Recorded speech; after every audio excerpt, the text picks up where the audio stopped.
Hey there, Roger Burnley, vocal coach here. I have another video for you, but first of all, I want to say thank you guys so much for all the wonderful comments that you've been leaving and thanking me, and I'm so appreciative for what you guys are saying, and I do read them all. Can't answer them all, but I do read them, so thank you again. Okay, so this one was about breaks. Now, I've addressed this before. It's the same kind of thing, breaks or the mixed voice, because that seems to be what everyone wants to understand. But let's talk about the physiology, or basically how the body works, and this may help you to start to be able to manage your breaks. If you think about this, you have all these different parts to your range. You have these different sections to your range. This is beyond just thinking about head voice, chest voice, middle voice, okay? All these different sections. As you move from one section into another, that's where you go through what we call a break.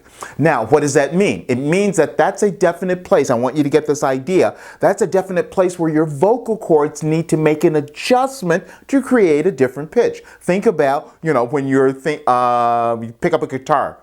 When you pluck a guitar string, the thicker string, lower pitch, thinner, higher, or you look inside a piano, you'll see the same thing, longer strings, lower notes, thinner, higher. That's how your vocal cords are supposed to work. When you're hitting a break and everything is falling apart, it's because something about what you're doing, your positioning, is not quite right. Now, you're teaching your body how to maneuver through these breaks on an internal basis. Now, I'm going to give you an example, and hopefully you'll start to get this. Let me play this for you. This is an exercise. We're just going to do this on A. It'll be a little bit easier for you to kind of understand. But as I get to a certain place in my range, a break, I'm going to find that what I'm going to need to do is make an internal adjustment to not hit that break. And I'm going to show you what I'm talking about.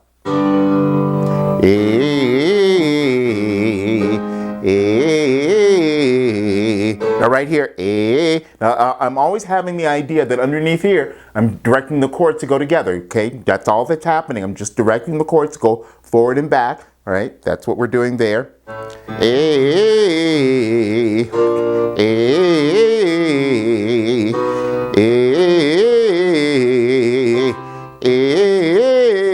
Now I'm having this internal feeling of control internally. Now I'm moving into a place where typically it would be what we call a break. Now this is what happens.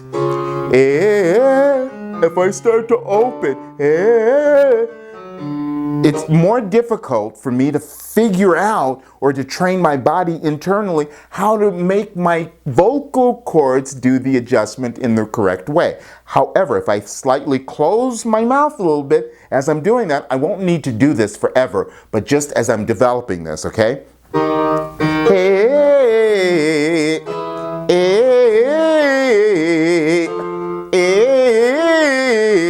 So right there, as I close, I prevented everything from opening until then there was no break. Now, what I'm saying is that practice this while you're just kind of closing your mouth and just figuring out those internal places where you're controlling what your vocal cords are doing. Then you'll see that as you start singing, that will start to show up more. But be patient with this. It takes time to develop the ability to be able to move through all of your breaks, because there are many of them in your range, where you can move through them effortlessly. That's our goal. All right, I'll see you guys real soon.